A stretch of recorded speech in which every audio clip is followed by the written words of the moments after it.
Assalamualaikum warahmatullahi wabarakatuh. Halo teman-teman Kepo 22. Perkenalkan, nama aku Radita Mariam Zahrani dari Sasindo UI 2020. Dan aku Ulia Rahma dari Sasindo UI 2021. Nah, pada kesempatan kali ini kita bakal memaparkan tentang jurusan Sastra Indonesia. Selamat menyaksikan. Nah, apa itu Sastra Indonesia? Jadi jurusan Sastra Indonesia merupakan jurusan yang mempelajari segala hal terkait bahasa, sastra, budaya yang ada di Indonesia. Mulai dari prosa, puisi, drama, sejarah bahasa, dan naskah kuno. Nah, secara umum sastra Indonesia ini mempelajari 3 hal, yaitu linguistik, yaitu tentang sejarah bahasa, tata bahasa, struktur bahasa.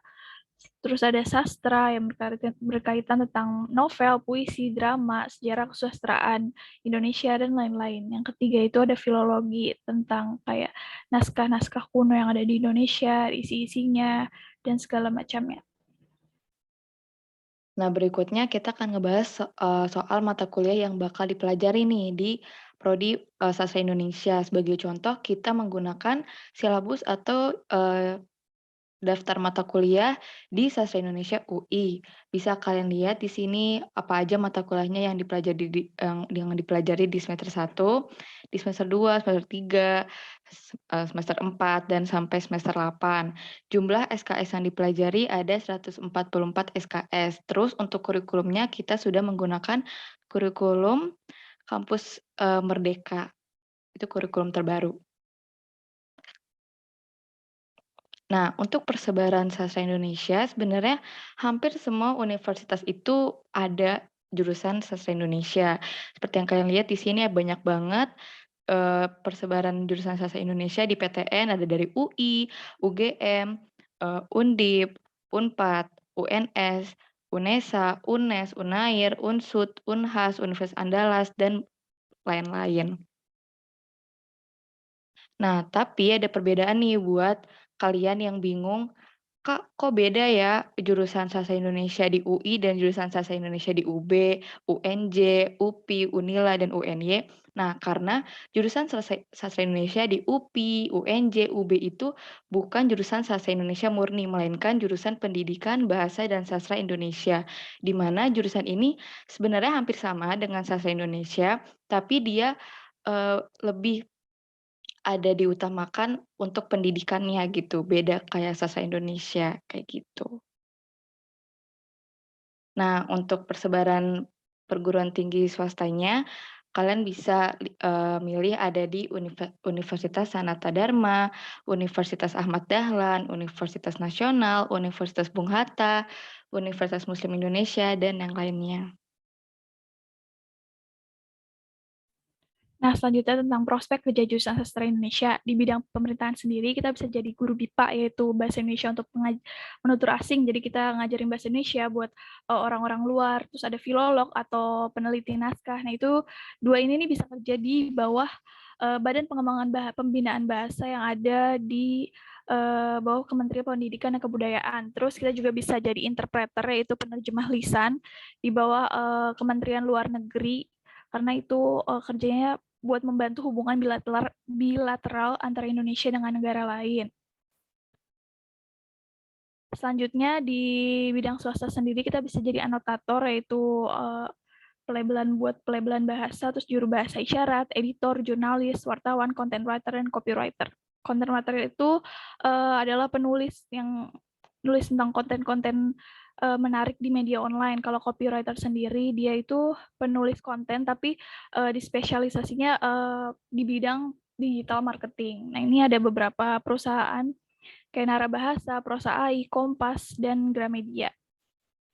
Nah, kalau untuk freelance sendiri, kalian bisa jadi anotator juga, content writer, copywriter, penerjemah, dan penulis. Bisa kerja di aplikasi ini nih, Dreamy. Dia platform buat nulis, tapi setiap kalian nulis itu kalian dapat bayaran. Terus ada platform dari luar seperti Lionbridge, app bernama 1000 Lancer. Nah, ini kalian biasanya dibayar itu pakai dolar.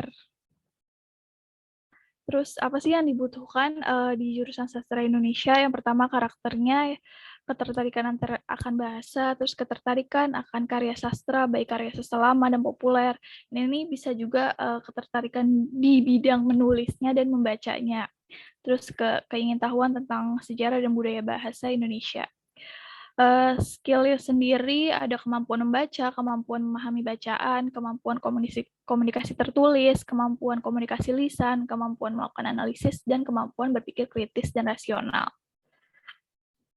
Jalur masuknya sendiri sama seperti jurusan kebanyakan ya, bisa SNMPTN, SBMPTN, dan ujian mandiri di masing-masing universitas. Nah, fakta unik dari sastra Indonesia, terutama sastra Indonesia UI ya. Jadi sastra Indonesia UI itu merupakan satu-satunya universitas yang menyediakan mata kuliah bahasa isyarat nih. Jadi buat kalian yang tertarik dengan belajar bahasa isyarat, kalian bisa masuk ke sastra Indonesia UI. Terus, jurusan sastra Indonesia itu nggak hanya belajar di Indonesia aja. S2 atau S3-nya kalian tuh bisa belajar di Korea, Jerman, Amerika, karena banyak banget naskah-naskah Indonesia yang, dipelajari di luar negeri karena naskah Indonesia itu sangat terkenal kalau di luar negeri.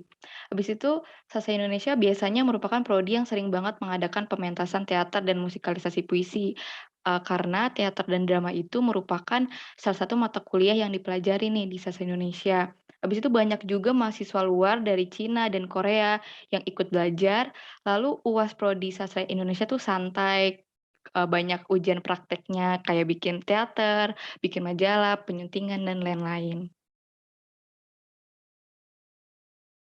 Nah, dari penjelasan yang kita udah jelasin tadi, stereotip Sasindo itu yang kalian tahu kayak pasti anak senja, merupakan pujangga, terus abis lulus kayaknya nganggur, nggak kerja, harus puitis, terus kayak mata kuliahnya nggak penting karena kan udah belajar bahasa Indonesia 12 tahun, itu salah total ya. Jadi, Sastra Indonesia tuh nggak sesempit yang kalian pikirkan kok. Sastra Indonesia itu merupakan jurusan yang punya banyak banget masa depan cerah buat kalian nantinya. Buat kalian yang mau jadi reporter, jurnalis, bahkan forensik bahasa, ada dan bisa di Sastra Indonesia, gitu. Nah, terus mengapa harus belajar bahasa dan sastra Indonesia? Satu tentunya untuk mengungkap khazanah budaya dan pemikiran masa lampau. Lalu kedua, bahasa dan sastra Indonesia itu bersifat dinamis, jadi berkaitan banget nih dengan masyarakat. Habis itu, selain bahasa, kita juga bisa lebih mengenal budaya dan karya sastra Indonesia yang harus kita lestarikan dan harus kita banggakan. Untuk organisasi atau kepanitiaan yang bisa diikuti dalam eksternal, kita bisa ikut, Manasa, Masyarakat Penaskah Nusantara, Himpunan Penerjemah Indonesia, Komunitas Sastra Indonesia, Komunitas Penulis Kreatif, Forum Aktif Menulis, dan lainnya. Untuk internal, kalian bisa ikut himpunan mahasiswa di masing-masing universitas, biro atau UKM di masing-masing universitas, atau kepanitiaan acara di masing-masing universitas nih. Kalau Sastra Indonesia UI, contohnya kalian bisa ikut HAK, Falasido, dan lain-lain. Selanjutnya ada lomba-lomba yang bisa kalian ikuti nih. Kalau di eksternal sendiri ada Pekan Prestasi Indonesia, Sangga Sastra Indonesia, Lintang Indonesia, Festival Mursal S, dan Lomba Menulis SDG Akademi Indonesia, Lomba Menulis Cerpen dan Puisi oleh berbagai penerbit. Nah, ini udah tingkatnya tingkat nasional dan internasional sebenarnya. Terus kalau internal sendiri, kalian bisa ikut Gebiar Bahasa dan Sastra Indonesia dan Festival Bulan Bahasa. Biasanya di setiap jurusan sastra Indonesia itu punya acara kayak gini di universitasnya masing-masing. Terus kalau kalian mau tahu lebih lanjut, kalian bisa follow akun-akun di samping ini.